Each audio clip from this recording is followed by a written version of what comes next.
நிலப்பரப்பை வந்து 3 விதமா பார்க்கணும். Northern command, western command, south eastern command, south western command. Already இந்தியால எடுத்து பாத்தீங்கன்னா கமாண்ட் ஸ்ட்ரக்சர் எப்படி இருக்குன்னு எடுத்து பார்த்தோம்னா சீஃப் ஆஃப் இன்டிகிரேட்டட் டிஃபென்ஸ் ஸ்டாஃப்னு ஒன்னு எடுத்து வந்தாங்க, சிஐடிஎஸ் அப்படின்னு சொல்லிட்டு. டிஃபென்ஸ் சைபர் ஃபோர்ஸ் கமாண்ட்னு ஒன்னு இருக்கு. சைபர் லெவல்ல நம்மளோட இந்த வர்ச்சுவல் வேர்ல்ட்ல கம்ப்யூட்டர்ல வரக்கூடிய அச்சுறுத்தல்கள், டிஜிட்டல் அச்சுறுத்தல்கள், நார்மல் டிஜிட்டல் பாதுகாப்பு ரீதியிலான அச்சுறுத்தல், உரி சர்ஜிக்கல் ஸ்ட்ரைக்ல இருந்து நம்ம கத்துக்கிட்ட சில பாடங்களும் இருக்கு. அதுக்கப்புறம் இதை எடுத்துட்டு வராங்க. இதை எடுத்துட்டு வந்த பிற்பாடு இப்ப ப்ரொபோசல்ல இருக்கிறது northern command, western theatre command, northern theatre command, western theatre command, maritime theatre command, logistics command, அதுக்கப்புறம் ட்ரைனிங் அண்ட் டாக்டரின் கமாண்ட். அப்போ மூணு படைகளுக்கும் தளபதிகளை அப்பாயிண்ட் பண்ணும்போது ராணுவத்துக்கு ராணுவ தளபதி தான் இருக்கணும்னு இல்லை. இந்த 3 படைகளும் ஒரே தலைமையின் கீழ் இயங்கும் போது சில நேரங்கள்ல இங்க வந்து கப்பல் படை அதிகாரி உயரிய தளபதியாக இருப்பார். இளைய பாரத நேயர்களுக்கு வணக்கம். இன்னைக்கு நம்ம நேர்காணல நம்ம சிறப்பு விருந்தினர் டிஃபென்ஸ் அனலிஸ்டான டாக்டர் நிரஞ்சன் சார் அவர்கள் தான். சார் வணக்கம் சார். ஜெய்ஹிந்த். வணக்கம். ஜெய்ஹிந்த் சார். ஆக்சுவலி இப்போ ரீசெண்டா வந்து சீஃப் ஆஃப் டிஃபென்ஸ் ஸ்டாஃப் அப்படின்றத வந்து அப்பாயின்மெண்ட் பண்ணியிருக்காங்க. மே இந்த மந்தோட எண்டு முடியுதுன்னு நினைக்கிறேன் இன்னொருத்தருடைய பொசிஷனு. முடியுது. அது வந்து இப்ப சீஃப் ஆஃப் டிஃபென்ஸ் ஸ்டாஃபே வந்து நம்ம தமிழ்நாட்டை சேர்ந்தவர் அப்படிங்கும் போது நம்ம எந்த அளவுக்கு பெருமை கொள்ளலாம், ஓகேங்களா? அது ராஜ சுப்பிரமணியம் அப்படின்றவர் எங்க இருந்து வந்தவர், எப்படி வந்தவர்? அவர் வந்து தமிழ்நாட்டை சேர்ந்தவராக இருப்பினும் ஆனால் தமிழ்நாட்டில் இல்ல. அவர் ஆக்சுவலா இருந்ததெல்லாம் பாம்பேன்னு சொல்றாங்க. பட் தமிழர் தான். இன்டராக்ட் பண்ணியிருக்க பல பேர் இருக்காங்க. அவங்க கூட பேசினவங்க சிலரை நான் வந்து தொடர்பு கொண்டு பேசினேன். சிலர் வந்து அவர்கிட்ட பேசினவங்களே இருக்காங்க.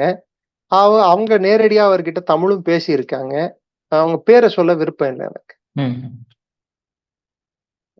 ஸோ தமிழ் நல்லாவே பேசுவாரு. அது பார்த்துருக்கேன். Is a product of NDA Khadakwasla, அதுக்கப்புறம் இந்தியன் மிலிட்டரி அகாடமி டெஹ்ராடூன், அதுக்கப்புறம் கிங்ஸ் காலேஜ் லண்டன்ல ஸ்டாஃப் கோர்ஸ் முடிச்சாரு. அதுக்கப்புறம் MPhil from my alma mater, நான் எந்த பல்கலைக்கழகத்தில் மாணவனாக படித்தேனோ எந்த பல்கலைக்கழகத்திலேருந்து என்ன சொல்றது மாஸ்டர்ஸ் பட்டம், முதுகலை பட்டமும் திரும்பி டாக்டர் பட்டமும் வாங்கினேனோ அதே பல்கலைக்கழகத்திலிருந்து அவர் எம்ஃபில் பட்டம் வாங்கினார். மெட்ராஸ் யூனிவர்சிட்டி ஆஃப் மெட்ராஸ், இந்த பல்கலைக்கழகத்திலிருந்து அவர் வாங்கினது. ஸோ அது ஒரு பெருமை எனக்கு. அவர் வந்து இந்தியாவோட 3வது சீஃப் ஆஃப் டிஃபென்ஸ் ஸ்டாஃப் என்ற ஒரு பதவியை ஏற்க போகிறார்.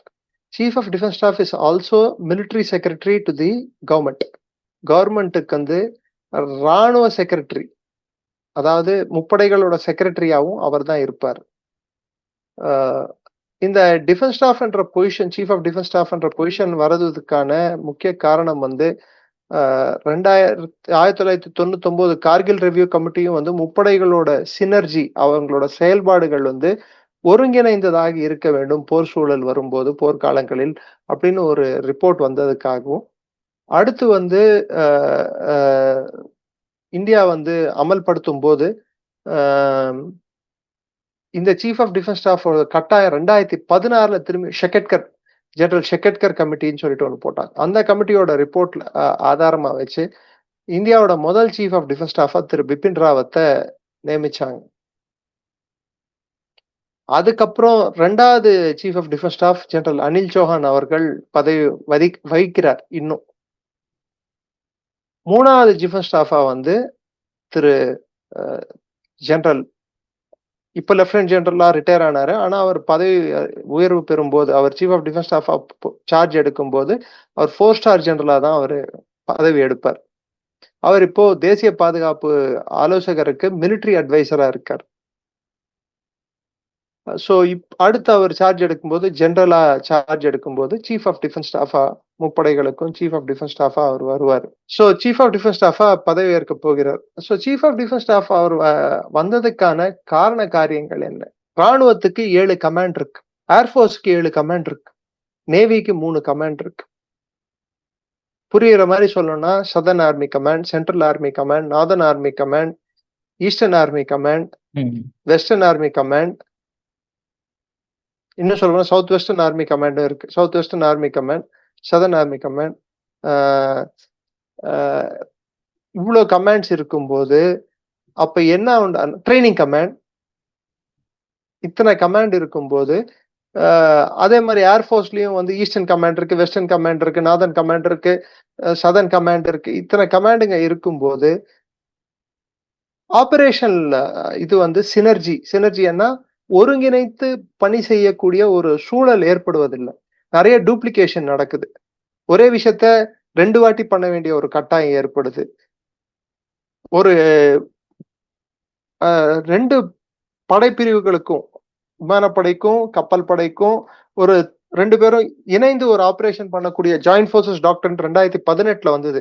3 படைகளும் எப்படி வந்து ஒருங்கிணைந்து பணி செய்யணும் ஒரு போர் சூழல்ல, எப்படி வந்து அதாவது ஜாயிண்டா ஒரு ஆபரேஷன் எப்படி அமல்படுத்தணும், இத பத்தி எல்லாம் வந்து டாக்டரினா கோட்பாடு ரீதியாக நம்ம வந்து அதுக்கு வரையறை கொடுத்தோம்.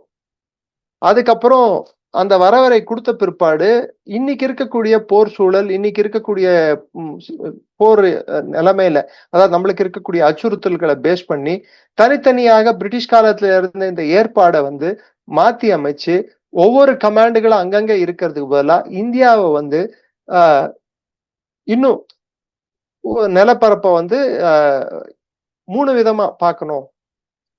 Northern command, western command, south eastern command, south western command. அதை இன்னும் சிம்பிளிஃபை பண்ணி நார்தர்ன் கமாண்ட். நார்தர்ன் கமாண்ட்னா ஜம்மு காஷ்மீர் முதல் கொண்டு நார்த் ஈஸ்ட், சைனா பார்டர் எல்லாம் ஒரு கமாண்ட் ஆகும். வெஸ்டர்ன் கமாண்ட் மொத்தம் இந்த சைடு ஃபுல்லா பாகிஸ்தான் பார்டர் எல்லாம் அதெல்லாம் ஒரு கமாண்ட் ஆகும். சதர்ன் கமாண்ட் பெனின்சுலர் இந்தியா, அதாவது ஜம்பு தீபம்னு சொல்லக்கூடிய, சம்ஸ்கிருதத்துல சொல்லக்கூடிய, இன்னும் சொல்ல போனா சிவகங்கை சகோதரர்கள் அறிவித்த இந்த தென்னிந்தியாவை, இன்னும் சொல்ல போனா பெனின்சுலார் இந்தியாவை, இந்த பகுதிக்கு பேரு ஜம்பு தீபம். 3 பக்கம் கடலும் ஒரு பக்கம் நிலப்பகுதி இருக்கிற பகுதி. அதனால இந்த தீபகற்பத்துக்கு உரிய தன்மை என்னடான்னா கடல் எல்லா சைடும் இருக்கிறதுனால இத மேரிடைம் கமாண்ட் அப்படின்னு சொல்லிட்டு அவங்க மாத்த போறாங்க. ஏன்னா பாம்பே, கொச்சி, வைசாக் இதுதான் நேவியோட 3 கமாண்ட். சோ இது 3 மேரிடைம் கமாண்ட் கட்டுப்பாட்டுல வந்துடும்.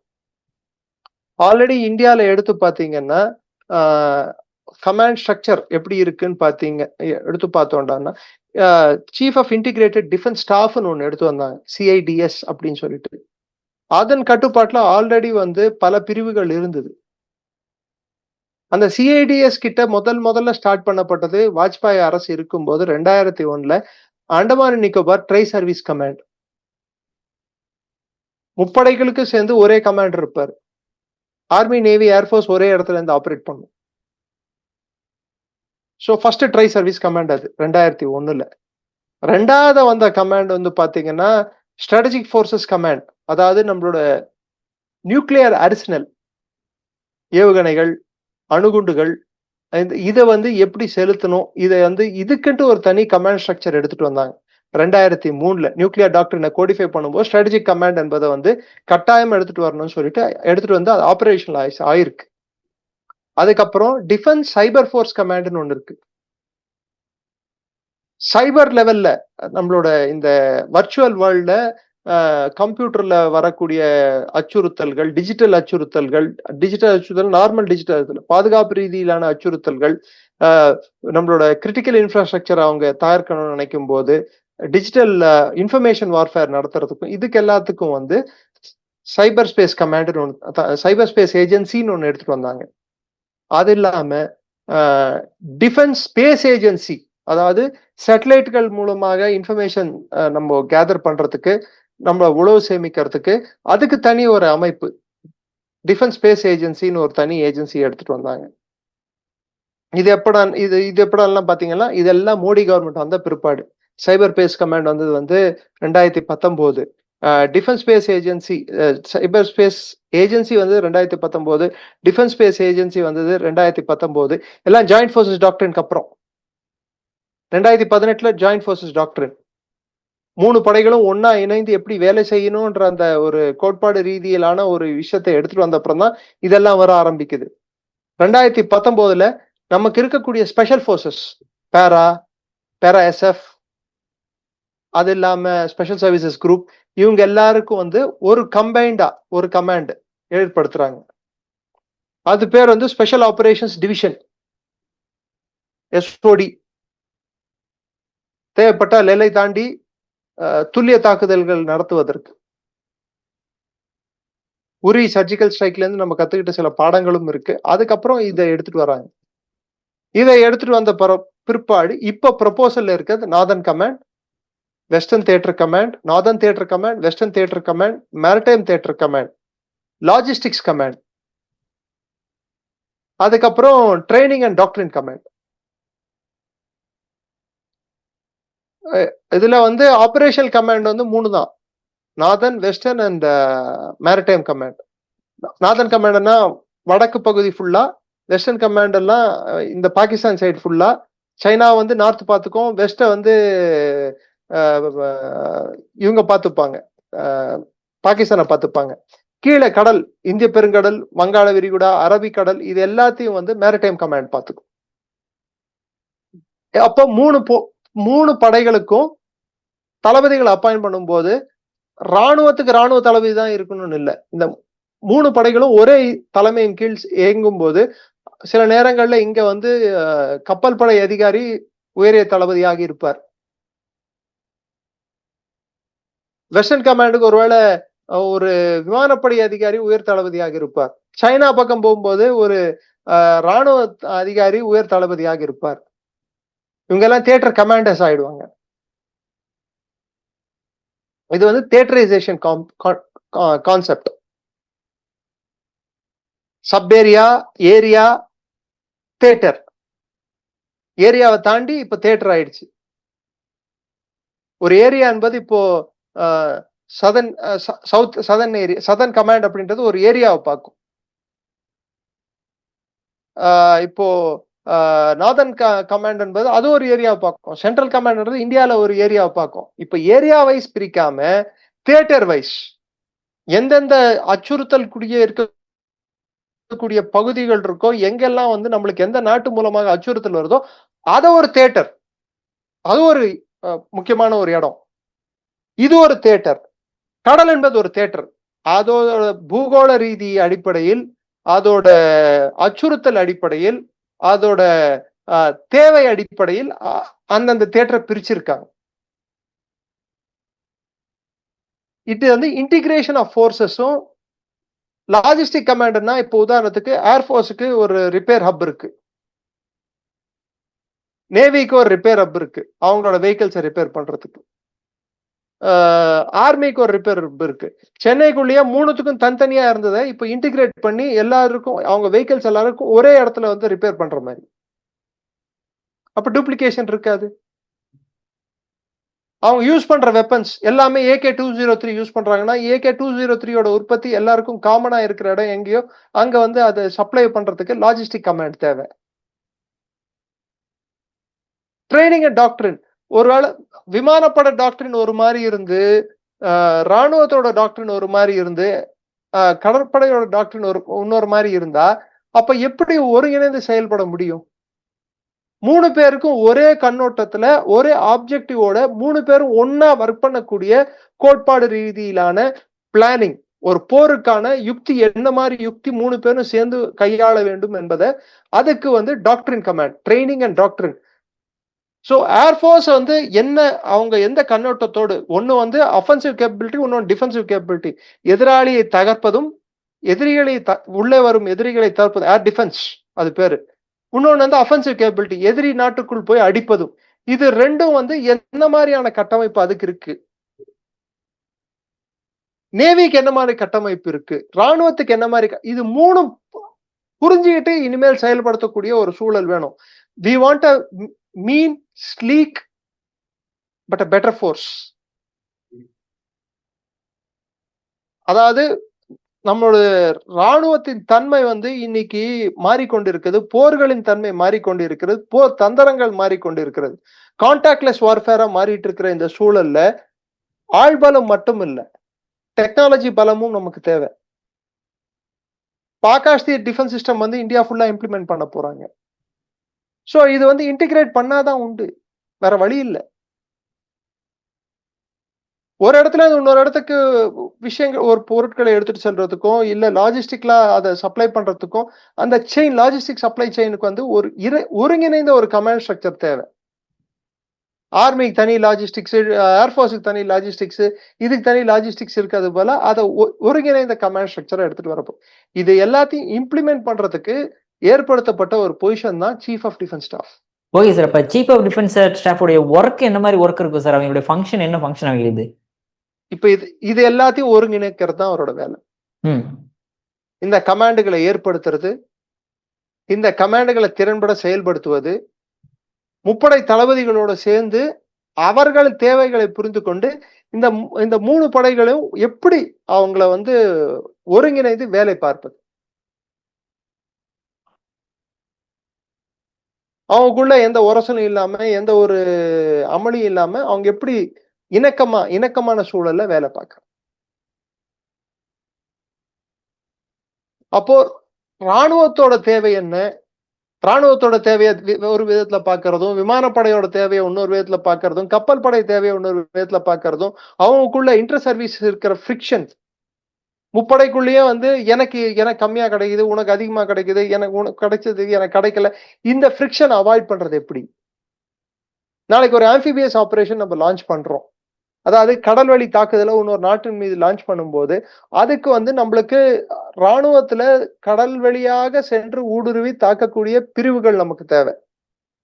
அதுக்கு நேவி கூட கோஆர்டினேட்டட் ஆபரேஷன்ஸ் பண்ண முடிஞ்சா மட்டும்தான் நம்மளால இந்த ஆபரேஷன்ஸ் பண்ண முடியும். ஸ்பெஷல் ஆபரேஷன்ஸ் நம்ம பண்ணோம்னா அதுக்கு ஏர்ஃபோர்ஸ் கூட கோஆர்டினேட் பண்ணி அந்நிய நாட்டுக்குள்ள போயிட்டு அந்த தாக்குதலை பண்ணிட்டு வெளியே வரதுக்கு அதுக்கு ஏர்ஃபோர்ஸ் தேவை. இப்போ அதை பண்ணோம்னா ஏர் ஹெட் குவார்டர்ஸுக்கு போய் ஏர் ஹெட் குவார்டர்ஸ்ல பர்மிஷன் வாங்கி நிறைய ரவுண்ட் அபவுட்ஸ் இருக்கு. இப்ப இது எல்லாத்தையும் ஒருங்கிணைக்கிற வேலையை வந்து இவங்க பார்ப்பாங்க. சோ இந்திய ராணுவத்தோட தன்மை மாறப்போகுது, அதாவது முப்படைகளோட தன்மை மாறப்போகுது, நம்மளோட போர் தந்திரம் மாறப்போகுது, போர் யுக்திகள் மாறப்போகுது, போரோட கண்ணோட்டம், ஒட்டுமொத்த கண்ணோட்டம் மாறிட்டு இருக்கு. இன்னைக்கு போர் என்பது வந்து போர்க்களத்துல ஜெயிக்கிறது மட்டுமல்ல, ரியல் வேர்ல்ட்லயும் ஜெயிக்கணும், வர்ச்சுவல் வேர்ல்ட்லயும் ஜெயிக்கணும். நம்ம ஜெயிச்சோன்றத மக்களை நம்ப வைக்க வேண்டியது அதுவும் ஒரு போரோட முக்கியமான தந்திரம். ஸோ மல்டி டொமைன் வார்ஃபேர்ன்ற ஒரு கான்செப்ட் இன்னைக்கு வந்திருக்கு. அந்த மல்டி டொமைன் வார்ஃபேர்ல எல்லா விதத்திலையும் நம்ம வந்து ஜெயிச்சா மட்டும்தான் அந்த போரை நம்ம வெற்றி கொண்ட மாதிரி. ஸோ இதை நோக்கிதான் இந்த நம்மளோட கோட்பாடும் நம்மளோட போர் செய்யும் விதமும் எல்லாம் இருக்கிறதுனால, சோ இந்த முப்படைகளுக்குள்ள இருக்கக்கூடிய அந்த உரசல்கள், அந்த கருத்து வேறுபாடுகள், விபேதங்கள் இதெல்லாம் போக்கும் வகையில் இந்த சீஃப் ஆஃப் டிஃபென்ஸ் ஸ்டாஃப் என்ற போஸ்ட் வந்து பல ஆண்டுகளா வந்து இந்த போஸ்டை வந்து ஏற்படுத்தணும்னு சொல்லிட்டே இருந்தாங்க. இதை தள்ளி போட்டுட்டு இருந்தது யாருன்னா காங்கிரஸ் அரசு. இப்ப நான் சொன்ன எல்லா அமைப்புகளும், நான் சொன்ன பாருங்க, அண்டமான் நிக்கோபார் ஸ்ட்ராட்டஜிக் கமாண்ட் 2001 வந்தது, வாஜ்பாய்.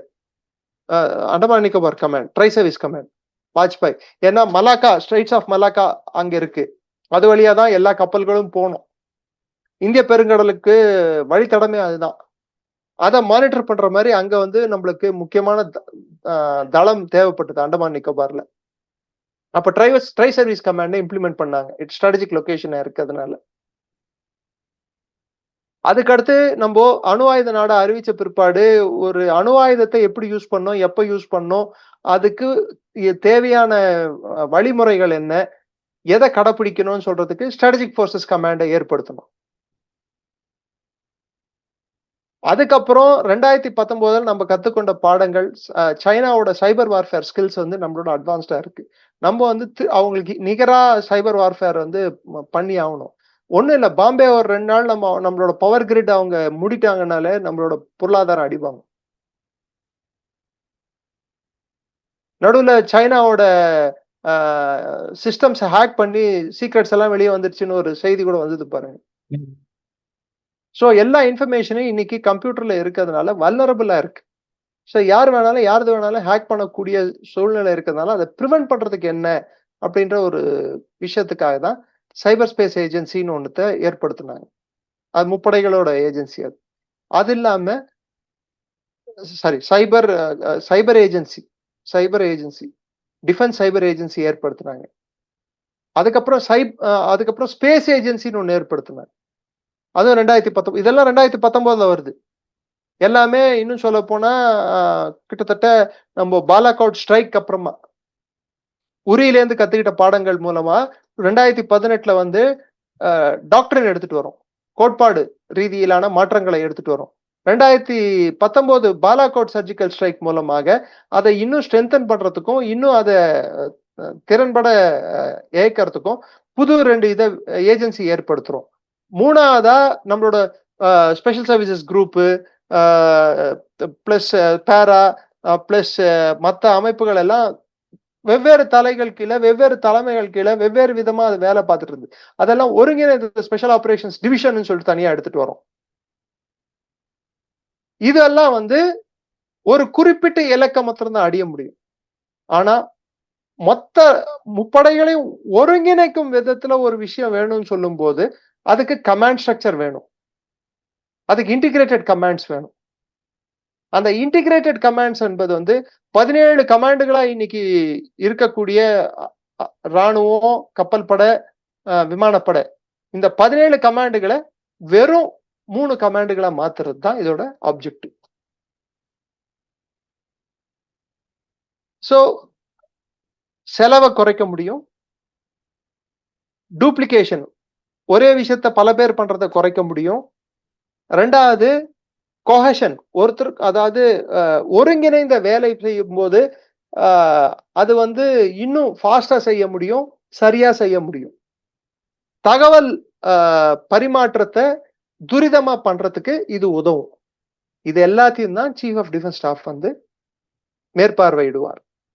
Okay sir. சார் இப்போ வந்து இந்த மாதிரி சீஃப் ஆஃப் டிஃபென்ஸ் ஸ்டாஃப் மாதிரி மற்ற கண்ட்ரிஸ் எல்லாம் இதே மாதிரி ஒருங்கிணைக்கிற மாதிரி ஏதாவது பொசிஷன் இருக்கா என்ன? இருக்கு. அமெரிக்கால இருக்கு, பிரிட்டன்ல இருக்கு, பல நாடுகள்ல இருக்கு. இந்த பாகிஸ்தான்ல எப்படி சார் இருக்கு அந்த மாதிரி? பாகிஸ்தான்ல எப்படின்னா அங்க வந்து joint chief of staff committee இருக்கு, chairman of joint chief of staff committee Shahid Jamshed Mirza. அவரும் ஜெனரல் ரேங்க் தான். ஆனா அங்க கொடுமை என்னன்னா, இப்போ முனீர் வந்து ஆக்சுவலா senior most general will become chairman of joint chief of staff committee. முப்படைகள் தளபதிகளுக்கு தளபதியா இருப்பது வந்து யாருன்னு பாத்தீங்கன்னா இந்த chairman of joint chief of staff committee. அது வந்து ஷஹீத் ஜம்ஷத் மிர்சா. ஆனா கொடுமை என்னடான்னா ஷஹீத் ஜம்ஷத் மிர்சா வந்து ஜெனரல், ராணுவ தளபதி field marshal, 5 star general. So senior most general வந்து junior most officer field marshal ஆன உடனே யாருக்கு சல்யூட் அடிக்கணும்? முட்டியில மூளை இருக்கிற நாடுன்னு சொல்லிட்டு இன்னொரு வாட்டி ப்ரூவ் பண்ணிருக்காங்க பாகிஸ்தான். அண்ட் 2 ஃபீல்ட் மார்ஷல்கள் இருந்த வரலாறு இல்லையா? ஏன் இருக்கக்கூடாதுன்னு சொன்னா இருந்திருக்காங்க.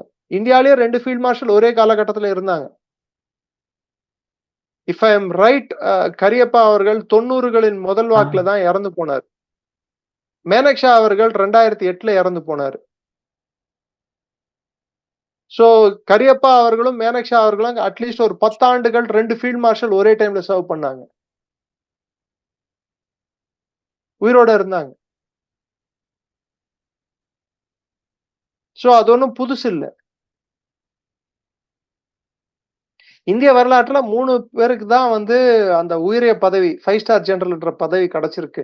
அது வந்து ஃபர்ஸ்ட் மேனக்ஷா, 2வது வந்து ஜெனரல் கரியப்பா வந்து ஃபீல்ட் மார்ஷல் கரியப்பா ஆனது. அதுக்கப்புறம் மார்ஷல் ஆஃப் ஸ்கை